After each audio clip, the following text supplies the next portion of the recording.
G'day guys, welcome back to the channel. My name's Kaitlyn and I'm an American learning to live down under here in beautiful Sydney, Australia. So I was not expecting this when I went onto Reddit Australia's subpage and saw over 2,000 comments answering the question, what are the unofficial rules of Australia?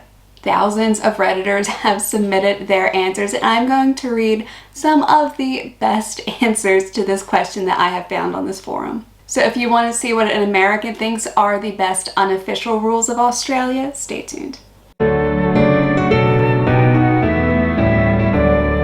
User MoistFlower94 asked the question, what are the unwritten rules to living in Australia?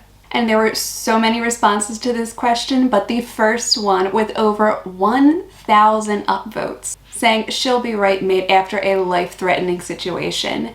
And this could not be closer to the truth. I mean, I know so many Aussies who have this attitude. My partner almost died on a motorbike accident. He gets up and it's basically, she'll be right. We're stuck with COVID. We were 2 years long distance. She'll be right.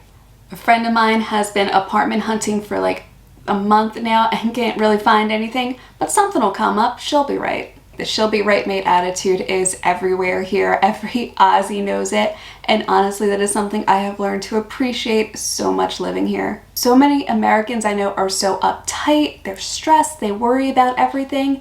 And yeah, admittedly, that is me to some extent, but it has relaxed quite a bit since I moved here. I think seeing my partner have that she'll be right mate attitude has really calmed me down a bit. And overall, just the laid back, chill vibes here in Australia completely add up with this whole she'll be right mate attitude. The second comment down, literally every Queenslander describing their harrowing escapes from the flood or looking at their completely destroyed home or business this week. I know I'm truly Aussie now because our whole roof leaked and destroyed 2 room ceilings, the entire upstairs carpet, and I grabbed a bucket, stood there, hands on hips, and gave it a she'll be right.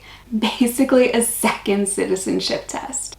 I'm not there yet. I'm not there yet. I don't have the she'll be right mate attitude, but I've got a while before citizenship. Not that worried about it. It'll happen, guys. I'll keep videoing everything, keep documenting everything. Just watch. It'll happen.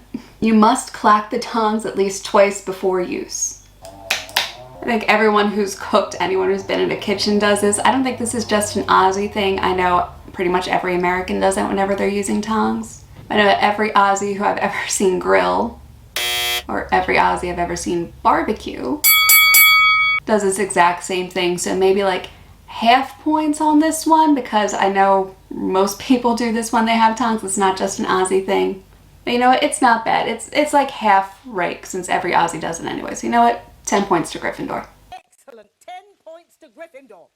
If someone lets you through in traffic, you must thank them with the wave. We all know what this is. Somebody's driving along, you let them in, you wave thank you. Like, it's just common road courtesy. We do the exact same thing over in the States. In fact, my mom gets really, really annoyed if she lets people who are coming out of a parking lot in front of her and they don't wave a thank you.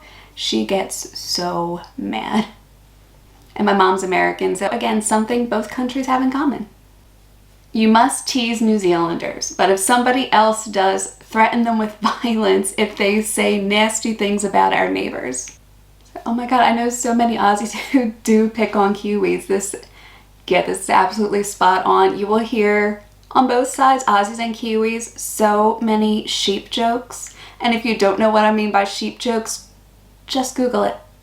You will thank me later. I feel like Australia and New Zealand are the same way that America and Canada are. Like, if people pick on Canadians, Americans are like, hey, you're not allowed to pick on them, but we make fun of them all the time. It's that little brother syndrome between countries, I think. If people pick on New Zealand, Aussies are like, hey, you're not allowed to make fun of them, but Aussies do it all the time. It's totally that little brother syndrome. We will tell you what something isn't before we tell you what it is. Is dinner good? It's not bad. How far is it to get to Bunnings? Not far. How's your day going? Not bad.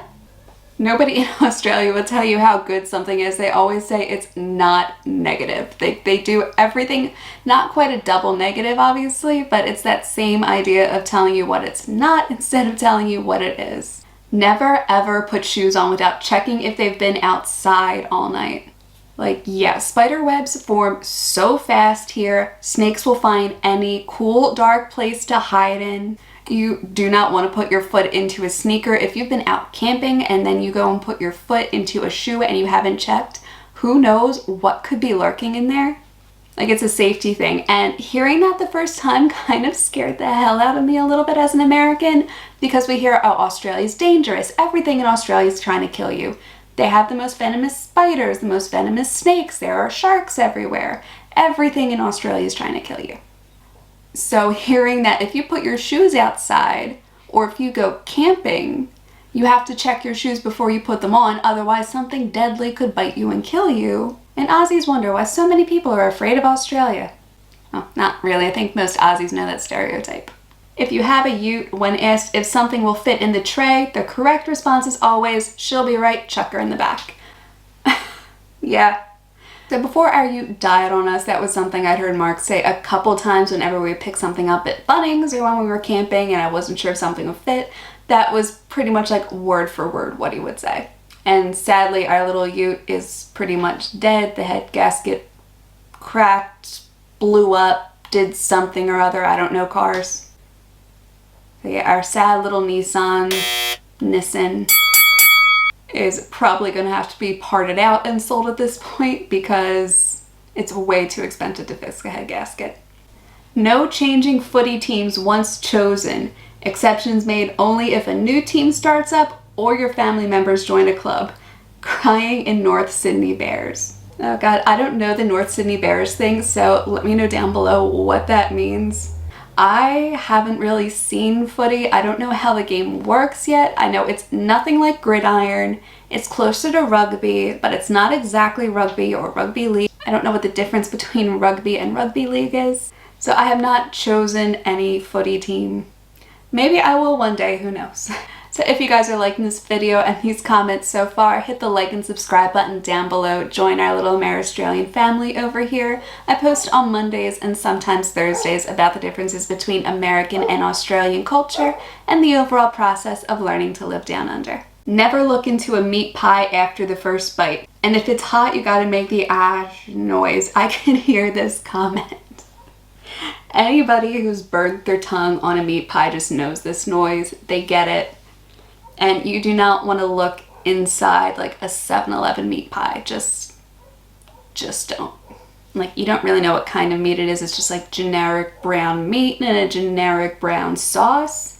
It still tastes really good, but you don't want to know how the sausage gets made, guys. Don't look into a meat pie. It's like staring into the sun. It's something you just don't do. Can't leave before your shout. Common bar etiquette, pub etiquette. A shout is what we would just call a round over in the States, buying the next round of beer, next round of shots, whatever it may be. So if you've been there for a while, a couple of your friends have bought shouts, and then it's your turn and you leave before you pay or you leave before your shout comes up. Kind of rude. If you're over here in Australia, don't do that. Wait, stay, pay, just do it. If you could shorten a word, don't waste everyone's time with the full version. Servo, Bottle-o, Arvo, Avo, Garbo, Sunnies, Trackies. I feel like you guys kind of get the point. Aussies love to shorten words. That's why so much Aussie slang and a lot of Aussie slang videos that are out there are basically just words that are shortened, and most of the time they end with an O. So some of the stuff's going to sound a little bit weird if you haven't heard it before. It might take a little while for you to get the hang of, but once you do, it's pretty easy to figure out Aussie slang. Never go to a party without drinks. Never take home any undrunk bottles. Unless you bring an esky in a seat, this is a workaround for the common law. We call it house tax. Leftover beers are the fee for the hospitality and having to clean up the next day.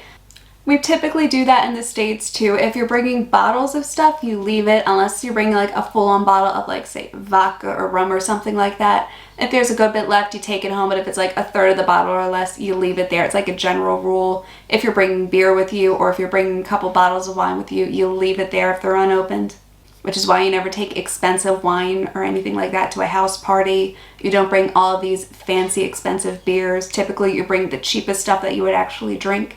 And I like that it's called the house tax. Yeah, that obviously makes perfect sense. If somebody's hosting a party and has to clean up after you, you owe them a couple of drinks. When saying how's it going, do not actually take this as an invitation to tell people how you're going. Saying how's it going over here is basically the equivalent of just saying hi. Nobody is genuinely asking how are you if they're saying how you going. If they want to ask, they'll ask it more formally. They might sit down with you and try to chat with you. If you run into somebody and they say how you going, keep the conversation short and sweet. They do not actually want to hear your life story right now. It's basically a, I'm good, how are you, leave it at that and walk away. It's not hard. Basic Aussie etiquette. Stand on the left side of the escalator unless you're walking up it. Yes, yes, yes, please. I've gotten used to standing on the left side of the escalator. Even if you're with a group of people, everybody stand on the left because people will walk up the right-hand side of you if they want to get somewhere quicker. Staying and blocking the entire escalator is so rude. I can't tell you how many trains I have missed because somebody wanted to stand in the middle of the escalator. I couldn't run up and get it. And then next thing I know, I'm literally running down the steps to try to catch the train and it is pulling away. This has happened so many times when I was working in the CBD. I never got that train. If you're over here in Australia and you're not going to walk up the escalator, just stand on the left side. It's only been a few months, but I've been here for a while and that one just gets under my skin. At the beach, your towel serves as a perfectly secure locker by throwing it over your stuff when you're in the water. No one will ever touch anything covered in a towel. I feel like that's putting a lot of faith in people. And maybe it's because I've only gone to the beach 3 times since I've been in Australia, period. But I feel like that is putting just a little too much faith in people to just put your towel over your things and assume no one's going to touch it. Or maybe stealing's just more common in America. But I would be way too nervous to just leave a towel over my stuff and walk away. Unless it was like a nearly empty beach and then okay, you're probably going to be okay, but still. If a kid has a Cadbury fundraising box, you must purchase at least 2 chocolates from it. I haven't seen anybody doing Cadbury fundraiser boxes before. I guess it's a cute idea. We used to do Hershey fundraiser boxes when I was in school, so I guess instead of Hershey over here, it's just Cadbury. But yeah, be nice. Chocolate's fairly cheap over here. Buy a couple bars, support the school, support the kids. Nobody wants to be around somebody who's that frugal and stingy that you can't buy a candy bar from a kid. If someone tells you about an offer they received, you must respond with, "Tell him he's dreaming." Tell him he's dreaming. I was wondering if there would be a castle quote in this somewhere. It just seems like it was made for this kind of thread. It's one of my partner's favorite movies. I saw it years ago. I've seen it a few times since. And everybody knows exactly what this line is. If you quote it over here in Australia, they will know you're talking about the castle. Describing 48 degrees in summer as it's a bit hot, eh? Luckily, I have not experienced 48-degree heat here yet. The worst I've seen was 43, and I was in jeggings on a motorbike on Boxing Day. Not the smartest move. But seriously, I was sweating bullets that day. It was ridiculous. The summer's been fairly cool over here. We've gotten rain almost non-stop. We finally have a bright, sunny day over here. But luckily, I have not had to experience the brutal summer Australian heat just yet. That will probably be next summer, but I know a lot of people over here who, when it is ridiculously hot, it's basically just a shoulder shrug and like, hey, it's hot. It's pretty much illegal to not grab a fundraiser snack if you head to Bunnings on the weekend. Election snags are compulsory along with the voting. Give to the CFS guys if they're at your polling booth. You guys get free sausages for voting? And who are the CFS guys? Like, obviously CFS is some sort of abbreviation for something?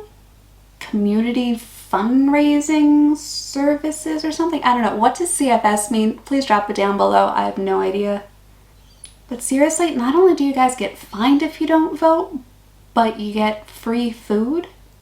And to end on this one, as a female, you must make friends with the drunk girls in the toilets and never let them leave with their dress caught in their undies. We drunk women must stick together. Yes, anytime you're at a pub, at a club, at a restaurant, or whatever, not just women in the ladies' room, but drunk women especially, will be your best friend in the matter of like 2 seconds.